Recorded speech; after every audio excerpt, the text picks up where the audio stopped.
আসসালামু আলাইকুম, কেমন আছেন? আবার আসলাম আপনাদের সামনে।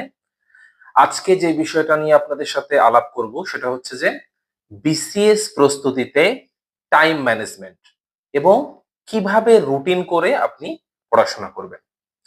তো প্রথমেই আমি বলি, বিসিএস প্রস্তুতির জন্য আপনার একটা দীর্ঘ প্রস্তুতি দরকার এবং এই জিনিসটা আসলে যে যাই বলুক শর্টকাটে সম্ভব না।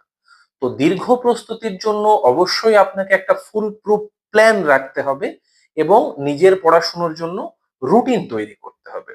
সেই রুটিনটা মূলত আপনি ৪ ধাপে করতে পারেন। ধাপ নাম্বার ১, নিজের সময় বিশ্লেষণ করুন। আপনি কখন পড়তে পারবেন এই জিনিসটা আপনি সবচেয়ে ভালো জানেন। দেখেন, যদি আপনি ছাত্র হন বা চাকরিজীবী হন, যেটাই হন না কেন, আপনি একটা জিনিস খেয়াল করে দেখেন যে আমরা ৮ ঘন্টা যদি ঘুমের পিছনে ব্যয় করি, ৮ ঘন্টা যদি জবের পিছনে বা ক্লাস, যদি আপনি স্টুডেন্ট হন পড়াশোনার পিছনে ব্যয় করেন, একাডেমিক পড়াশোনা, বাকি কিন্তু ৮ ঘন্টা থাকে। সেই ৮ ঘন্টা আপনি কি করেন?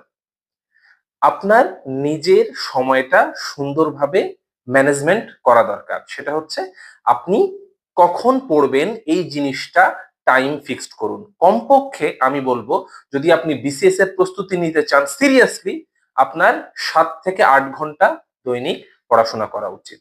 সেটা আপনি কখন আপনার জন্য ভালো হবে এই ব্যবস্থাপনাটা নিজেই করুন।